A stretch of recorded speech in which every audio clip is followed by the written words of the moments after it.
No livro intitulado The Human Atmosphere, o Dr. Walter J. Kilner expõe as experiências que ele fez sobre a aura humana, por meio de retículos coloridos. Neste capítulo, resumimos os princípios gerais e as descobertas desse autor. Para maiores detalhes, sobretudo quanto à maneira de empregar os retículos coloridos, aconselhamos ao leitor o estudo da obra já referida. Notemos um ponto interessante. O Dr. Kilner afirma não possuir grau algum da faculdade de clarividência. Nada havia lido sobre a aura humana, antes de ter examinado mais de 60 doentes. Afirma que seus métodos são puramente físicos e podem ser aplicados por qualquer pessoa que esteja disposta a investigar. Os retículos consistem em ampolas finas e achatadas, contendo cores de dicianina dissolvidas em álcool. Conforme o fim a atingir, são empregadas diversos matizes, tais como o carmim carregado e claro, o azul, o verde, o amarelo. O operador olha a luz, por alguns minutos ou mais, através de um retículo de cor carregada, examinando em seguida o paciente, através de uma ampola de cor clara, consegue perceber a sua aura. O uso desses anteparos parece afetar a vista, a princípio temporariamente, e depois de maneira permanente, a ponto de acabar o operador vendo a aura sem se servir deles. Não obstante, é aconselhável usá-los com toda prudência, pois os olhos tendem a ficar muito doloridos. É preciso usar uma luz atenuada, difusa, proveniente de um só ponto, situada de preferência atrás do observador. Habitualmente, basta para que se veja distintamente o corpo. Um fundo negro sem brilho é em geral necessário, embora algumas observações exijam um fundo branco. A pessoa em observação deve estar colocada a uns 30 centímetros à frente do fundo, a fim de que sejam evitadas as sombras e outras ilusões de ótica. Independentemente dos retículos coloridos, o Dr. Kilner empregou um outro processo engenhoso para estudar a aura, ao qual chama método das cores complementares. O observador fixa a vista durante 30 segundos no mínimo e 60 no máximo, numa faixa colorida de 5 cm por 2 cm e bastante iluminada. Com isto, enfraquece na vista a faculdade de perceber esta cor particular. Além disto, os olhos tornam-se impressionáveis à ação de outras cores. Quando o olhar é dirigido ao paciente, aparece uma faixa ou orla da cor complementar. É do mesmo tamanho e da mesma forma que a faixa precedente. Este espectro persiste por algum tempo. Na prática, verifica-se que as mudanças da cor nas auras têm por efeito mudar a cor da faixa que apresenta o tom complementar. Utilizando-se estes processos com habilidade, é possível verificar muitos fatos relacionados com a aura, que escapariam à observação, empregando-se somente os retículos coloridos. As cores empregadas pelo Dr. Kilner são as seguintes: goma guta com LCC de azul da Prússia, azul de Antuérpia com LCC de goma guta, carmim com guta com L de verde esmeralda transparente, verde esmeralda com LCC de carmim. A observação revela que a aura apresenta 3 partes distintas, chamadas assim pelo Dr. Kilner. 1. Duplo etérico, 2. A aura interna e 3. A aura externa. O duplo etérico, visto através dos retículos coloridos, tem a aparência de uma faixa escura em contato imediato com o corpo, cujos contornos seguem exatamente. Sua largura é a mesma em toda a extensão. Em geral, é de 1,5 a 5 milímetros. Varia segundo as pessoas e também numa só pessoa sob condições variáveis. é perfeitamente transparente e nitidamente estriado. Linhas de um belo róseo muito delicadas parecem matizar o intervalo entre as estrias. A cor rósea contém certamente mais azul do que o carmim. Parece provável que as linhas são em si mesmas luminosas. Até agora não se notou no duplo etérico nenhum atributo ou modificação que pudesse ajudar o diagnóstico. A aura interna começa no rebordo exterior do duplo etérico, embora pareça muitas vezes tocar o próprio corpo. Apresenta geralmente largura uniforme, de 5 a 10 centímetros, às vezes um pouco menos, ao longo dos membros e segue os contornos do corpo. É relativamente mais larga nas crianças do que nos adultos. Sua estrutura é granular. Os grânulos são excessivamente finos e dispostos à maneira de estrias. As estrias são paralelas entre si e perpendiculares à superfície do corpo e aos feixes, estando as mais compridas no centro e os mais curtos por fora, com borda arredondada. Esses feixes estão amontoados, dando assim à aura um contorno crenado.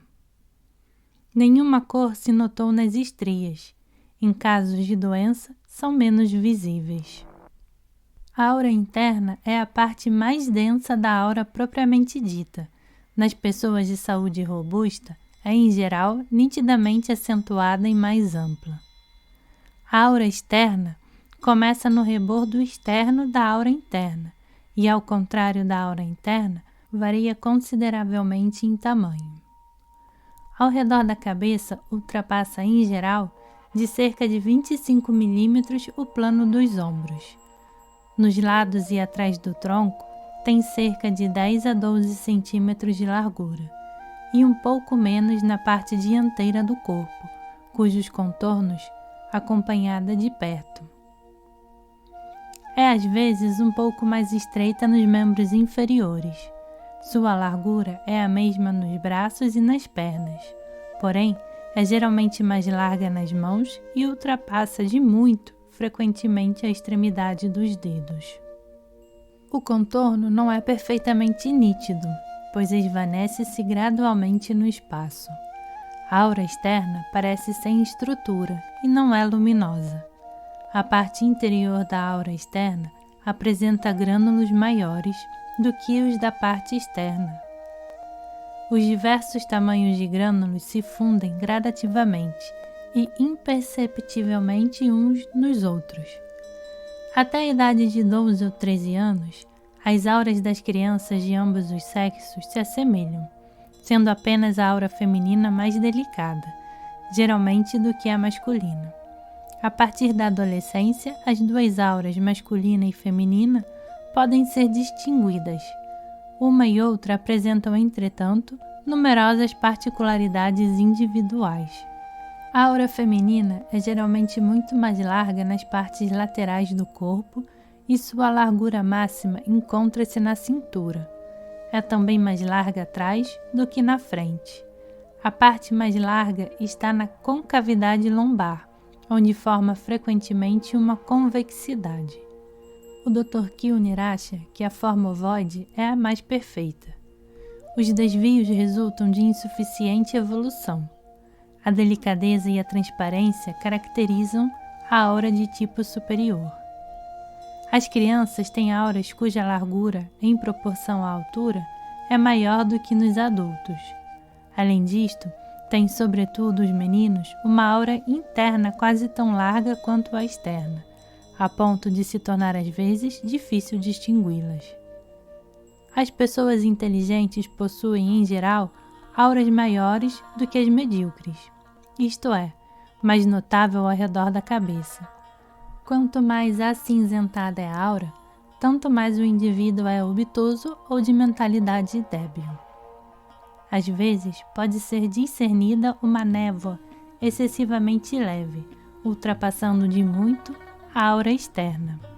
Só foi observada em pessoas cuja aura é excepcionalmente extensa e parece ser uma continuação da aura externa. o Dr. Kilner chama a aura ultraexterna.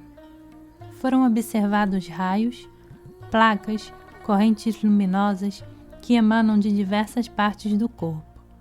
Umas vezes aparecem e desaparecem rapidamente, outras vezes persistem. As placas parecem sempre incolores. Os raios também o são em geral, embora às vezes apresentem alguns matizes. Neste último caso, a aura é habitualmente muito densa. Existem 3 variedades. Primeira, raios ou placas, mais claros do que a aura circundante, inteiramente separados do corpo. Apesar disto, ficam-lhe muito próximos, aparecem na aura e são envolvidos por ela. A mais comum de suas formas é a alongada, com o eixo de maior comprimento paralelo ao corpo. Seus lados são geralmente nítidos e coincidem exatamente com o bordo da aura interna. Confundem-se muitas vezes com a aura vizinha. A aura interna no interior do raio perde geralmente, porém nem sempre seu aspecto estriado torna-se granular. Quanto mais alongado o raio, tanto mais grossos se tornam os grânulos. Segunda, raios provenientes de uma região do corpo e dirigindo-se para outra, não muito distante. Estes raios são geralmente os mais brilhantes. Podem, por exemplo, ser vistos fluindo do corpo a um braço, ou se o braço está dobrado, da axila ao punho. Se o observador coloca a mão perto do paciente, as auras de ambos se tornam quase sempre mais brilhantes localmente, e logo um raio completo se forma entre a mão e a região mais vizinha pertencente ao paciente. Esses raios se formam mais facilmente entre extremidades do que entre superfícies. Num caso, o raio da mão de uma pessoa para a de outra era de cor amarela brilhante, que mudou para uma cor de rubi transparente. Terceira, raios projetados perpendicularmente no espaço, mais brilhantes e na mesma distância ou mais que a aura externa. Os raios são geralmente, mas nem sempre, paralelos e raramente em forma de leque. Suas extremidades são pontiagudas e extinguem-se, especialmente quando fluem das pontas dos dedos. Os raios observados são invariavelmente retilíneos. Sua direção normal é perpendicular ao corpo, porém, podem tomar qualquer direção, como, por exemplo, quando saem das pontas dos dedos de uma pessoa para os de outra. Além da cor ordinária, azul acinzentada, a presença do vermelho e do amarelo foi verificada em certos raios. A estrutura destes parece-se com a da aura interna. Além disto, não se observa que provocassem diminuição da densidade ou do brilho da aura externa vizinha. Estes 2 fatos nos autorizam a concluir que os raios e a aura interna têm origem comum no corpo e que, por conseguinte, um raio é simplesmente o prolongamento de um feixe de estrias pertencentes à aura interna. O Dr. Kilner verificou também que, em condições similares, porém mais dificilmente, pode perceber uma névoa ou aura azulada envolvendo os ímãs, sobretudo nos poios. Uma aura amarela ao redor de um cristal de nitrato de urânio, uma aura azulada ao redor de células galvânicas, e ao redor de um condutor qualquer, reunindo os 2 polos e também no espaço compreendido entre 2 fios ligados respectivamente a cada um dos polos. O Dr. Kilner constatou assim os seguintes fatos. Primeiro, que a aura interna apresenta organização estriada, enquanto a externa é absolutamente nebulosa. Segundo, que a aura interna é nitidamente delimitada, enquanto a externa o é muito vagamente. Terceiro, que o rebordo externo da aura interna é crenado, não se dando o mesmo com o da aura interna. Quarto, que há raios emanando da aura interna porém nunca se verificou sua origem na aura externa, nem sua passagem à aura interna.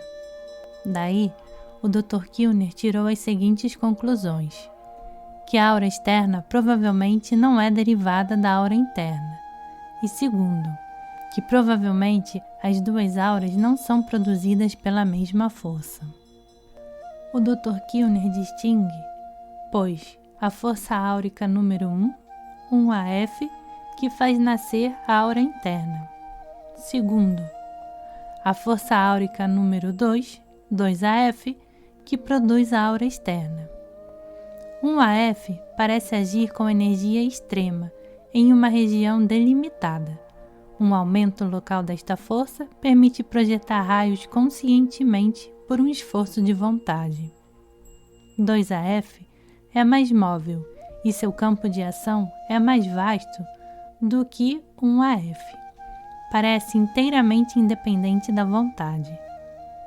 Diversos estados de saúde, gerais ou locais, agem sobre essas forças e por meio delas, sobre as auras, porém não o fazem necessariamente da mesma maneira sobre as auras interna e externa. Uma afecção local pode fazer desaparecer todas as estrias da aura interna, que fica então opaca e mais densa, e muda de cor.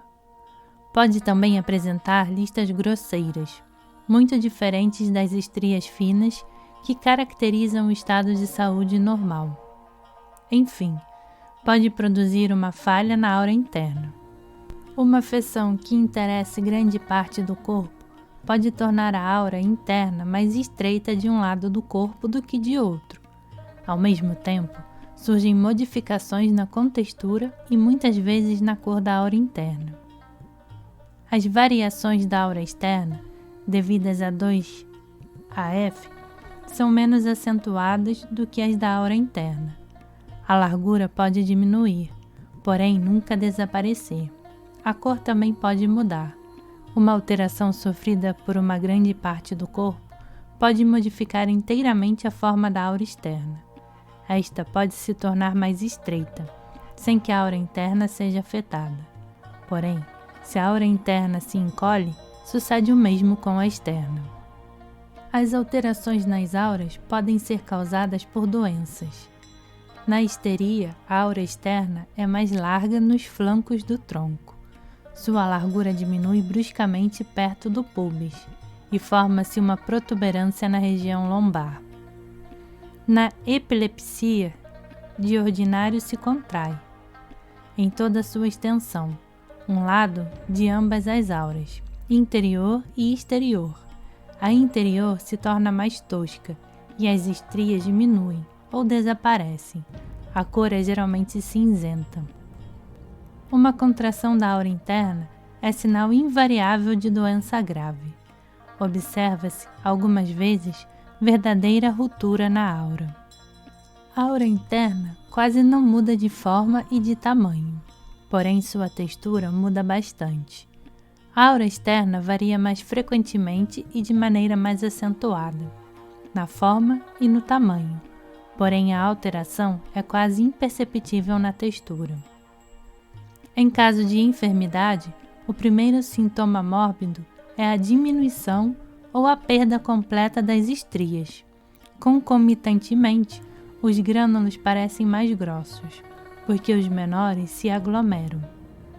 Qualquer perturbação da aura interna é acompanhada de alteração correspondente na aura externa. A preparação da vista por meio de retículas dificulta a apreciação exata das variações de cor na aura.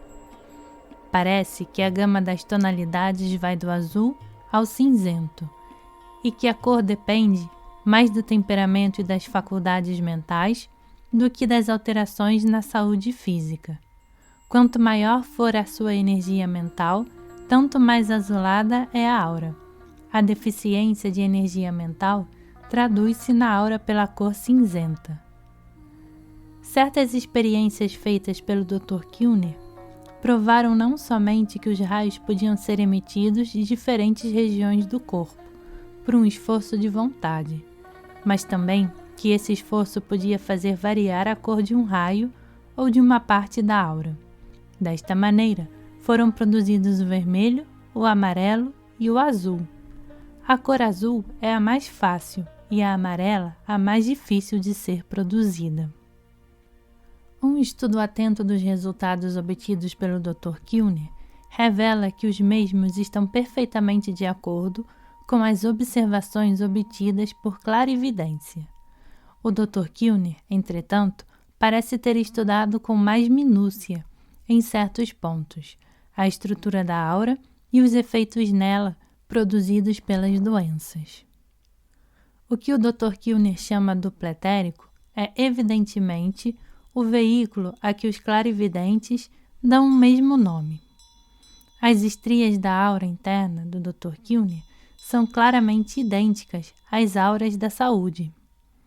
O que o Dr. Kilner chama de aura externa é formado, segundo pensamos, por partículas etéricas esvaziadas de seu prana e também por qualquer matéria etérica expulsa do corpo. Convém o estudante comparar as gravuras da aura da obra do Dr. Kilner com as da saúde do livro de Leadbeater, O Homem Visível e Invisível, Lâmina 24.